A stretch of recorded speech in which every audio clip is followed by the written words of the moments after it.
નમસ્કાર ખેડૂત મિત્રો, સ્વાગત છે તમારું કૃષિ બલરામમાં। હવે આજે આપણે જે દવા છાંટતા હોય પંપની મદદથી અલગ ફૂગનાશક, જંતુનાશક કે નીંદણનાશક દવા જે છાંટતા હોય તે છાંટતી વખતે ખેડૂતો શું ભૂલ કરતા હોય છે, દવા છાંટતી વખતે ખેડૂત એમ કહે કે રિઝલ્ટ નથી મળતા, તેના કારણો શું હોય છે, યોગ્ય સાચી પદ્ધતિ શું છે જેથી તમને મેક્સિમમ અને સારું રિઝલ્ટ મળી શકે તેની ચર્ચા આ વિડીયો દરમિયાન કરશું। હવે હવે કોઈપણ પાકમાં ખેડૂત દવા છે તે કોઈપણ પ્રકારની જંતુ, જીવાત, નીંદણ કે કોઈપણ પ્રકારનો રોગ છે તેની સામે છંટકાવ કરતા હોય છે। હવે ખાસ એક મુદ્દો ધ્યાનમાં શું લેવાનો કે મેક્સિમમ પાણીનું કવરેજ મળે ક્રોપને એટલે કે પાકને તેમ દવાનો છંટકાવ કરવાનો, એટલે કે જેમ બને વધુમાં વધુ પાણીનો ઉપયોગ કરવાનો। મિનિમમ 3 થી 4 પંપ 1 વીઘા દીઠ પાણીનો ઉપયોગ કરે તો ખૂબ સારું રિઝલ્ટ મળે છે। વીઘામાં એકાદ પંપથી ખેડૂતો પતાવી દેતા હોય છે, પણ તેનાથી એટલું બધું રિઝલ્ટ મળતું નથી। જો પાણી વધારે ડિલિવર કરવામાં આવે તેનાથી શું થાય કે વધારે પડતું પાણી આપણે વીઘામાં ડિલિવર કરીએ, છાંટીએ, ધારો કે વીઘે 3 થી 4 પંપ છાંટીએ, તેથી સારામાં સારું પાણીનું કવરેજ મળી રહી છે, એટલે કે કવર થઈ જાય છે એરિયા પાણીથી પાકનો, અને એનાથી તમામ જે પાંદડા હોય ઉપર નીચે તેના સુધી દવા પહોંચી જાય છે, અને તેથી જે છોડ છે તે આરામથી તેને ખેંચી શકે, તેથી સારામાં સારું રિઝલ્ટ મળી શકે છે। બીજું શું કે આપણે 2-3 જાતની દવા લઈ આવીએ તો જે પાવડર ફોર્મમાં દવા રહેલી હોય છે તો એગ્રોવાળા આપણે દ્રાવણ બનાવીને પછી ફોર એક્ઝામ્પલ 10 પંપ છાંટવાના હોય તો 10 પંપનું દ્રાવણ બનાવવાનું કહે એગ્રોવાળા, અને તે મુજબ પછી છાંટી દેવાનું કહે। તો આપણે શું કરીએ કે 10 પંપનું દ્રાવણ બનાવીએ અને તેમાં 2 દવા એકસાથે મિક્સ કરી દઈએ। હવે ખરેખર આ રીતે કરવું જોઈએ નહીં, આ રીતે ના કરવું જોઈએ। જો કોઈ પણ 2 અલગ અલગ પ્રકારની દવા હોય તો તે બંનેના દ્રાવણ અલગ જ બનાવવા જોઈએ। તેનું કારણ શું, હવે પંપમાં તો આપણે બંને દવા મિક્સ કરતા હોય છે તો તેનાથી વિરુદ્ધ અસર શું ન થાય, ખરેખર પંપમાં પાણીનું પ્રમાણ વધી જાય છે એટલે જે દવા હોય તેની સાંદ્રતા ઘટી જતી હોય છે, અને જો આપણે દ્રાવણ બનાવીએ ત્યારે જો બંને દવા સાથે મિક્સ કરી દઈએ તો તેની સાંદ્રતા ખૂબ જ વધારે હોય છે, અને લાંબા સમય સુધી તેને આપણે રાખીએ તેથી તેમાં અલગ અલગ રિએક્શન થવાની શક્યતા હોય છે, અને તે દવાને રિઝલ્ટ ના મળે અથવા તો પાક ઉપર પણ વિપરીત અસર થવાની સંભાવના રહેતી હોય છે। તેથી 2 અલગ અલગ દવા જેમ હોય 2 થી 3 દવા તેના દ્રાવણ આપણે બનાવીએ સંપૂર્ણ અલગ બનાવવા જોઈએ। એક જ દ્રાવણમાં 2-3 દવા મિક્સ કરવી જોઈએ નહીં, પંપમાં તે મિક્સ કરી શકાય। હવે ત્રીજી શું ધ્યાન રાખવા જેવી બાબતો, હવે આપણે કોઈ પણ 2 થી 3 જાતની દવા મિક્સ કરતા હોય, કોઈ પણ જંતુનાશક છે, ફૂગનાશક છે, અથવા કોઈ પણ પ્રકારના ન્યુટ્રિશન બીજા ઉપરથી નાખતા હોય તો શું આ જંતુનાશક દવાઓ અથવા તો ફૂગનાશક દવાઓ એકબીજા સાથે કોમ્પેટિબલ છે? કોમ્પેટિબલ એટલે એકબીજા સાથે તે એકબીજા સાથે રહી શકે છે કે નહીં, તે ખાસ ચકાસવું જોઈએ। તે કોઈ એગ્રી એક્સપર્ટ હોય તેની સલાહ મુજબ જ તે બંને મિક્સ કરવી જોઈએ। જે તે એગ્રોવાળા તમે પાસેથી લો તેને પૂછીને જ દવાનો ઉપયોગ કરવો જોઈએ કે શું આ બંને એકબીજાથી વિપરીત અસર તો નહીં કરે। હવે તમારે ચેક કરવા માટે શું કરવું, ધારો કે 2 દવા છે, હવે 2 દવા એકબીજા સાથે મિક્સ કરી શકાય કે નહીં તે ચેક કરવા માટે તમારે થોડું પ્રમાણ બેયનું લેવાનું છે, અને જો તે દવા ફાટે નહીં આ રીતે તમારે ચેક કરવાનું છે, દવા ન ફાટે તો તમે એનો એક પંપમાં એક સાથે છંટકાવ કરી શકો। હવે આ સિવાય તમારે વરસાદનું અને વાતાવરણનું ખૂબ જ ધ્યાન રાખવાનું છે। એક તો દવાનો છંટકાવ હંમેશા તમારે સવારના સમયગાળામાં અને જે સાંજનો સમયગાળો હોય 5 થી 6 થી 7 આ સમયગાળામાં જ કરવાનો છે। બપોરના સમયગાળામાં તમારે દવાનો છંટકાવ કરવાનો ટાળવાનો છે, કારણ કે બપોરના સમયગાળામાં તમે ગરમી હોય ત્યારે દવાનો છંટકાવ કરો તો તે ઇઝીલી ગરમીના કારણે ઉડી જાય છે અને તેનું રિઝલ્ટ તમને મળે નહીં, અને તમારા પૈસા વેડફાય છે। બીજું શું કે જે દવા હોય તે ખાસ તમારે વરસાદની આગાહી અને વાતાવરણ જોઈને જ છંટકાવ કરવો જોઈએ। જો વરસાદનું વાતાવરણ જેવું લાગતું હોય તો તમારે તે સમયે દવાનો છંટકાવ કરવો ટાળવો જોઈએ। દરેક દવાની રેન ફાસ્ટનેસ હોય છે, રેન ફાસ્ટનેસ એનો એક નિશ્ચિત સમય હોય છે તે તમારે ચકાસી લેવો જોઈએ.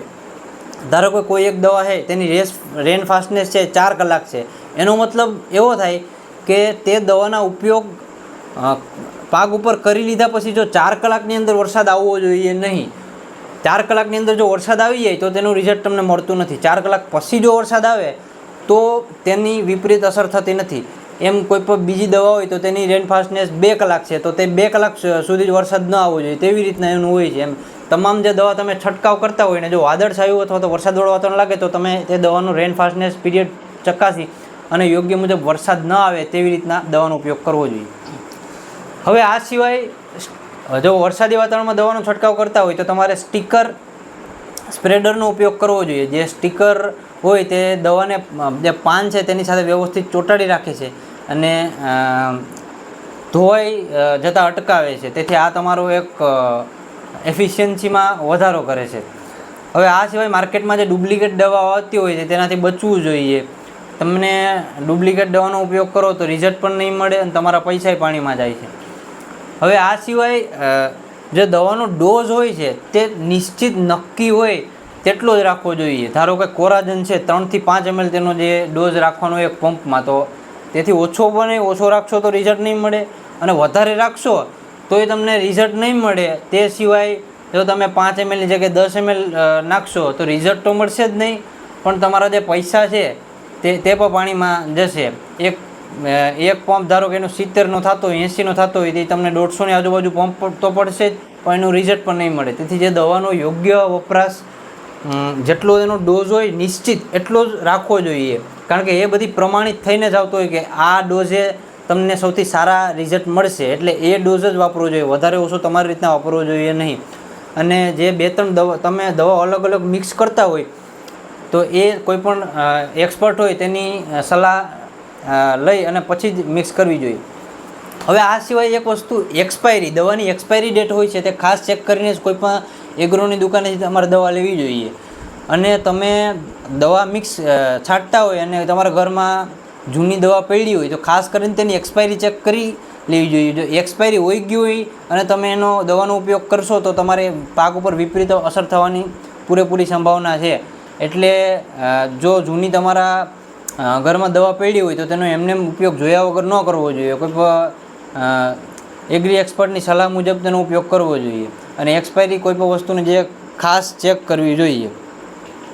પછી એક એ વસ્તુ કે સતત એકને એક દવાનો ઉપયોગ કોઈ પાકમાં કોઈ ચોક્કસ જંતુ માટે અથવા જીવાત માટે કરવો જોઈએ નહીં. ધારો કે ઈયળ માટે ખેડૂતો મોસ્ટલી કોરાજનનો ઉપયોગ કોરાજનનો ઉપયોગ એક ખૂબ સારી દવા છે નો ડાઉટ, પણ વારંવાર એકને એક પાક ઉપર એકને એક જ દવાનો ઉપયોગ લાંબા સમય સુધી કરવામાં આવે તો શું થાય છે કે લાંબા સમય પછી તે પર્ટિક્યુલર જે જીવાત અથવા તો જે ઈયળ છે તે દવા સામે એક પ્રકારનું રજિસ્ટન્સી એટલે શું તો કે એના સામે એક પ્રતિકારક શક્તિ ડેવલપ કરી લે છે, એની સામે તે જીવતા શીખી લે છે. એટલે તમારે યોગ્ય દવા છે તે બદલતી રહેવી જોઈએ. ધારો કે આ વખતે કોરાજન છાંટી તો બીજી વખતે પ્રોક્લેમનો છંટકાવ કરવો જોઈએ, એની આગલી વખતે અલગ કોઈ જે નોવાલ્યુરોન છે, એમ વારા એક પછી એક બીજી દવાનો તે તેમ છંટકાવ કરતો રહેવો જોઈએ.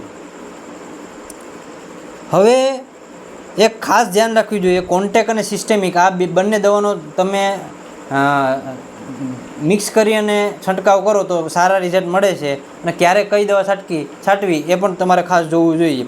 અને પાણી તમે જે વાપરતા હોય તે ક્લીન પાણી હોય એટલે કે સાફ પાણી હોય તો વધારે સારું. જો ગંદુ પાણી હોય તો તેમાં અલગ અલગ મેટલ અશુદ્ધિ હોય તે તમારી દવાનો જે વપરાશ છે તે તમારો એફિશિયન્સી ઘટાડે છે.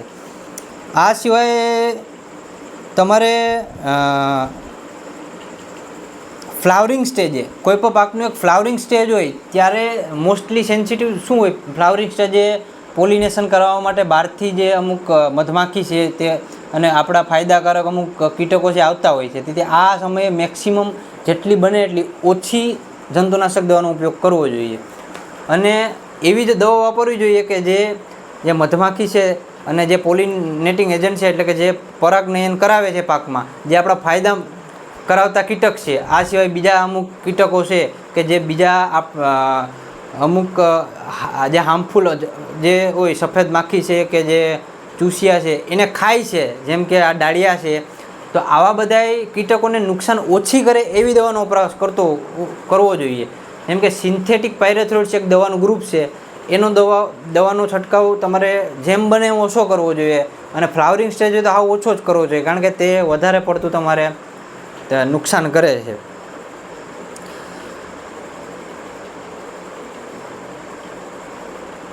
આભાર.